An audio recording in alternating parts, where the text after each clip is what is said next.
Hello, ಎಲ್ರಿಗೂ ನಮಸ್ಕಾರ. ಎಲ್ರು ಹೇಗಿದ್ದೀರಾ? ನೀವೆಲ್ಲ ತುಂಬಾ ಚೆನ್ನಾಗಿದ್ದೀರಾ ಅಂತ ಭಾವಿಸ್ತಾ ಇವತ್ತಿನ ಬ್ಲಾಗ್ ನ ಶುರು ಮಾಡ್ತಾ ಇದ್ದೀನಿ. ಇವತ್ತು ನಾನ್ ನಿಮ್ಗೆ ನಮ್ಮದೇ ದೇಶದ ಒಬ್ಬ ಸ್ಫೂರ್ತಿದಾಯಕ ವ್ಯಕ್ತಿ ಬಗ್ಗೆ ಮಾತಾಡಕ್ ಬಂದಿದ್ದೀನಿ. ಸೊ ಯಾರದು ಅಂತ ಗೆಸ್ ಮಾಡಿ ನೋಡೋಣ. ಓಕೆ, ಜಾಸ್ತಿ ಕಾಯಿಸಲ್ಲ. ನಾನ್ ಮಾತಾಡ್ತಿರೋದು ಧೀರುಭಾಯ್ ಅಂಬಾನಿ ಅವ್ರ ಬಗ್ಗೆ.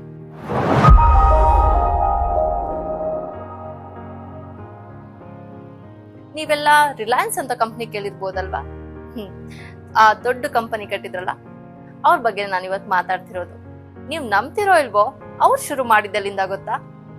ಗುಜರಾತ್ನ ಒಂದು ಪುಟ್ಟ ಹಳ್ಳಿ ಚೋರ್ವಾಡಿಂದ. ಅವರಪ್ಪ ಟೀಚರ್ ಆಗಿದ್ರು. ಮನೆಯಲ್ಲಿ ಅಷ್ಟೇನ್ ಶ್ರೀಮಂತಿಕೆ ಇರ್ಲಿಲ್ಲ. ಆದ್ರೆ ಈ ಹುಡುಗನ್ಗೆ ಚಿಕ್ಕಂದಿನಿಂದಲೂ ದೊಡ್ಡ ಕನ್ಸುಗಳಿದ್ವು. ಏನಾದ್ರೂ ಸಾಧಿಸ್ಬೇಕು, ದೊಡ್ಡದಾಗಿ ಬೆಳಿಬೇಕು ಅಂತ ಆಸೆ. ಹಾಗಾಗಿ ಚಿಕ್ಕ ವಯಸ್ಸಿನಲ್ಲೇ ಯಮನ್ಗೆ ಹೋದ್ರು. ಅಲ್ಲಿ ಒಂದು ಪೆಟ್ರೋಲ್ ಪಂಪ್ ಅಲ್ಲಿ ಕೆಲಸ ಮಾಡ್ತಿದ್ರು. ಯಪ್ಪ, ಯೋಚನೆ ಮಾಡಿ ನೋಡಿ, ಪ್ರತಿದಿನ ಬೇರೆಯವ್ರ ಗಾಡಿಗೆ ಪೆಟ್ರೋಲ್ ಹಾಕೋ ಕೆಲ್ಸ. ಆದ್ರೆ ಅವ್ರ ತಲೆಯಲ್ಲಿ ಮಾತ್ರ ಬೇರೆನೇ ಪ್ಲಾನ್ ನಡೀತಿತ್ತು. ಬಿಸ್ನೆಸ್ ಅಂದ್ರೆ ಏನು, ಹೇಗೆಲ್ಲ ವ್ಯಾಪಾರ ಮಾಡ್ತಾರೆ, ಕೊಂಡ್ಕೊಳ್ಳೋದು ಮಾರೋದು ಅಂದ್ರೆ ಏನು, ದುಡ್ಡು ಹೇಗೆಲ್ಲ ಬರುತ್ತೆ, ಹೇಗ್ ಹೋಗುತ್ತೆ ಅಂತ ಸೂಕ್ಷ್ಮವಾಗಿ ಗಮನಿಸ್ತಾ ಇದ್ರು. ಕೆಲವು ವರ್ಷಗಳ ನಂತರ ಧೀರುಭಾಯ್ ಅಂಬಾನಿ ಅವರು ವಾಪಸ್ ಭಾರತಕ್ಕೆ ಬಂದ್ರು. ಅವ್ರ ಹತ್ರ ದುಡ್ಡಿರ್ಲಿಲ್ಲ ನಿಜ, ಆದ್ರೆ ಅವ್ರ ಹತ್ರ ಇದ್ದಿದ್ದು ಧೈರ್ಯ ಮತ್ತೆ ದೂರದೃಷ್ಟಿ ಮತ್ತೆ ಈ ಜಗತ್ತಿನ ಬಗ್ಗೆ ಒಂದು ವಿಚಿತ್ರವಾದ ಜಾಣ್ಮೆ. ಅದನ್ನೇ ಬಂಡವಾಳ ಮಾಡಿಕೊಂಡು ರಿಲಯನ್ಸ್ ಕಮರ್ಷಿಯಲ್ ಕಾರ್ಪೊರೇಷನ್ ಅಂತ ಒಂದು ಸಣ್ಣ ವ್ಯಾಪಾರ ಶುರು ಮಾಡಿದ್ರು. ಶುರುವಲ್ಲಿ ಏನೇನೋ ಮಸಾಲ ಪದಾರ್ಥಗಳು, ದಾರ, ಪಾಲಿಸ್ಟರ್ ಅಂತ ಸಣ್ಣ ಪುಟ್ಟ ವ್ಯಾಪಾರ ಮಾಡ್ತಾ ಇದ್ರು. ಯಾವ್ದು ಬೇಗ ಲಾಭ ಕೊಡುತ್ತೋ ಅದ್ರ ಕಡೆ ಗಮನ ಕೊಡ್ತಾ ಇದ್ರು. ಆದ್ರೆ ಧೀರುಭಾಯಿ ಅಷ್ಟಕ್ಕೆ ಸುಮ್ಮನಾಗ್ಲಿಲ್ಲ. ಅವರಿಗೊಂದು ದೊಡ್ಡ ಕನ್ಸಿತ್ತು. ಅವತ್ತಿದ್ದ ದೊಡ್ಡ ದೊಡ್ಡ ಕಂಪನಿಗಳಿಗೆ ಟಕ್ಕರ್ ಕೊಡುವಂತ ಒಂದು ಸಾಮ್ರಾಜ್ಯ ಕಟ್ಟಬೇಕು ಅಂತ. ಅದಕ್ಕೆ ಮೊದಲ ಹೆಜ್ಜೆಯಾಗಿ ಒಂದು ಸಣ್ಣ ಜವಳಿ ಗಿರಣಿ ಶುರು ಮಾಡಿದ್ರು. ಅವರ ಬಟ್ಟೆ ಬ್ರ್ಯಾಂಡ್ ವಿಮಲ್ ಅಂತೂ ಭಾರತಾದ್ಯಂತ ಮನೆ ಮಾತಾಯ್ತು. ಧೀರುಭಾಯ್ ಅವರನ್ನ ಬೇರೆಯವರಿಗಿಂತ ವಿಭಿನ್ನವಾಗಿಸಿದ್ದೇನ್ ಗೊತ್ತಾ? ಸಾಮಾನ್ಯ ಜನರು ಈ ಬಿಸ್ನೆಸ್ ನ ಯಶಸ್ಸಿನಲ್ಲಿ ಪಾಲುದಾರರಾಗಬೇಕು ಅಂತ ಅವರು ನಂಬಿದ್ರು. ಅದಕ್ಕೆ ಅವರು ಒಂದು ದಿಟ್ಟ ನಿರ್ಧಾರ ತಗೊಂಡ್ರು. ರಿಲಯನ್ಸ್ ಕಂಪನಿನ ಸಾರ್ವಜನಿಕವಾಗಿ ಲಿಸ್ಟ್ ಮಾಡಿದ್ರು. ಅಂದ್ರೆ ಸಾಮಾನ್ಯ ಜನರು ಈ ಕಂಪನಿಯ ಷೇರುಗಳನ್ನ ಕೊಂಡ್ಕೊಳ್ಬಹುದು. ಯೋಚನೆ ಮಾಡಿ, ಅವತ್ತಿನ ಕಾಲಕ್ಕೆ ಇದು ಎಂತ ದೊಡ್ಡ ವಿಷಯ ಅಲ್ವಾ?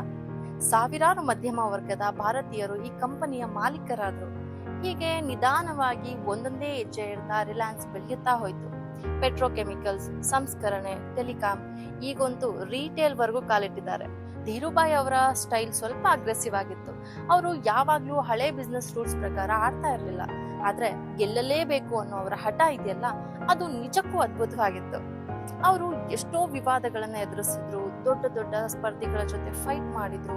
ಆರೋಗ್ಯ ಸರಿ ಇಲ್ದಿದ್ರು ಎಂದಿಗೂ ಬಿಟ್ಕೊಡ್ಲಿಲ್ಲ. 2002ರಲ್ಲಿ ಅವ್ರು ತೀರ್ಕೊಂಡಾಗ ರಿಲಯನ್ಸ್ ಒಂದು ದೊಡ್ಡ $1 ಬಿಲಿಯನ್ ಸಾಮ್ರಾಜ್ಯವಾಗಿ ಬೆಳೆದಿತ್ತು. ಅಷ್ಟೇ ಅಲ್ಲ, ಒಂದು ಇಡೀ ಪೀಳಿಗೆಗೆ ಅವರು ಸ್ಫೂರ್ತಿಯಾಗಿದ್ರು. ದೊಡ್ಡದಾಗಿ ಯೋಚಿಸೋದಕ್ಕೆ, ದೊಡ್ಡ ಕನ್ಸು ಕಾಣೋದಕ್ಕೆ ಮತ್ತೆ ಸಣ್ಣದಾಗಿ ಶುರು ಮಾಡೋದಕ್ಕೆ ಯಾವತ್ತೂ ಭಯ ಪಡಬಾರ್ದು ಅಂತ ಕಲ್ಸ್ಕೊಟ್ಟಿದ್ರು. ಇವತ್ತು ಅವ್ರ ಮಕ್ಕಳು ಮುಖೇಶ್ ಅಂಬಾನಿ ಮತ್ತೆ ಅನಿಲ್ ಅಂಬಾನಿ, ಈಗ ಹೆಚ್ಚಾಗಿ ಮುಖೇಶ್ ಅಂಬಾನಿನೇ ನೋಡ್ಕೊಳ್ತಾ ಇದ್ದಾರೆ. ರಿಲಯನ್ಸ್ ಇಂಡಸ್ಟ್ರೀಸ್ ಅನ್ನ ಭಾರತದ ಅತಿ ದೊಡ್ಡ ಮತ್ತೆ ಪ್ರಭಾವಶಾಲಿ ಕಂಪನಿಗಳಲ್ಲಿ ಒಂದಾಗಿ ಮುನ್ನಡೆಸ್ಕೊಂಡು ಹೋಗ್ತಾ ಇದ್ದಾರೆ. ಇದು ನಿಜವಾಗ್ಲೂ ಧೀರುಭಾಯಿ ಅವರ ದೂರದೃಷ್ಟಿಗೆ ಒಂದು ದೊಡ್ಡ ಗೌರವ ಅಲ್ವಾ?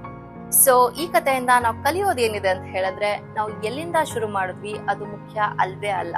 ನಮ್ಗೆ ಛಲ ಹಾಗೂ ಗಟ್ಟಿ ಮನ್ಸು ಜೊತೆಗೆ ದೊಡ್ಡ ಕನ್ಸು ಇತ್ತು ಅಂತ ಹೇಳಿದ್ರೆ ಯಾರು ಏನ್ ಬೇಕಾದ್ರೂ ಸಾಧನೆ ಮಾಡ್ಬೋದು. ಅದಕ್ಕೆ ಬೆಸ್ಟ್ ಎಕ್ಸಾಂಪಲ್ ಧೀರುಭಾಯ್ ಅಂಬಾನಿ ಅವರು. ಇವ್ರ ಕತೆ ತುಂಬಾನೇ ಇನ್ಸ್ಪೈರಿಂಗ್ ಆಗಿದೆ ಅಲ್ವಾ? ನಿಮ್ಗೆ ಏನ್ ಅನಿಸ್ತು ಅನ್ನೋದನ್ನ ಕಮೆಂಟ್ ಮಾಡಿ ತಿಳಿಸಿ. ಇದೇ ತರ ಒಂದು ಒಳ್ಳೆ ಇನ್ಫಾರ್ಮೇಶನ್ ವಿಡಿಯೋ ಜೊತೆಗೆ ನಾನು ನಿಮ್ಗೆ ಮುಂದಿನ ವ್ಲಾಗ್ ಅಲ್ಲಿ ಸಿಗ್ತೀನಿ. ಅಲ್ಲಿವರೆಗೂ ಟೇಕ್ ಕೇರ್, ಬಾಯ್, ನಮಸ್ಕಾರ.